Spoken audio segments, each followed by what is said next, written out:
शीर्षक सत्यमेव जयते। राजा सत्यवीर की कथा बहुत समय पहले की बात है। हिमालय की तराई में बसा एक राज्य था, सत्यगढ़। इस राज्य के राजा का नाम था सत्यवीर।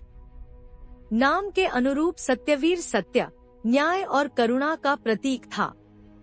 वे न केवल पराक्रमी योद्धा थे, बल्कि एक दार्शनिक हृदय के राजा भी थे। सत्यगढ़ में कोई भी भूखा नहीं सोता था और किसी के साथ अन्याय नहीं होता था।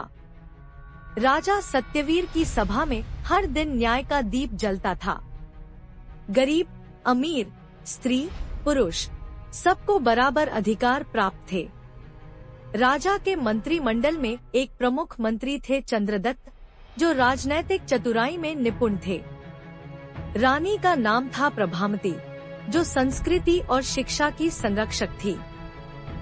राज्य की महिलाएं प्रभामती को ज्ञान माता कहकर पुकारती थी। प्रारंभिक जीवन राजा सत्यवीर का जन्म एक युद्धकाल में हुआ था। उनके पिता राजा हरिवंश ने उत्तर दिशा से आई शत्रु सेनाओं को रोकते हुए अपने प्राणों की आहुति दी थी। तभी से सत्यवीर को वीरता और राष्ट्रभक्ति की शिक्षा मिली। युवावस्था में उन्होंने नंदगिरी के डाकुओं को समाप्त कर दिया, जिन्होंने वर्षों तक गांवों को लूटा था। इसी विजय के बाद उन्हें सत्यवीर की उपाधि मिली।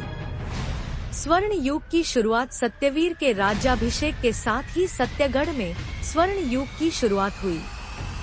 उन्होंने 3 प्रमुख कार्य किए। 1. न्याय भवन की स्थापना, जहां प्रजा अपनी समस्याएं खुलकर रख सकती थी। 2. जल संचय योजना, नदियों को जोड़कर सूखे क्षेत्रों को हरा भरा बनाया गया। 3.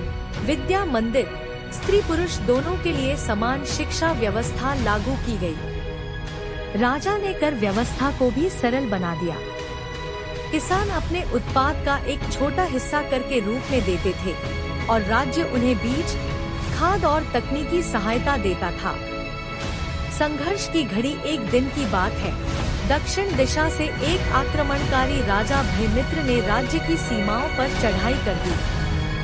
भयमित्र लोभी और क्रूर था। वह सत्यगढ़ की समृद्धि और लोकप्रियता से ईर्ष्या करता था। सत्यवीर ने पहले तो शांति से संदेश भिजवाया, हम लड़ाई नहीं, भाईचारा चाहते हैं। पर यदि युद्ध ही समाधान है, तो हमारी तलवारें भी तैयार हैं। भयमित्र ने चेतावनी को अनदेखा कर दिया और एक रात को अंधेरे में हमला कर दिया।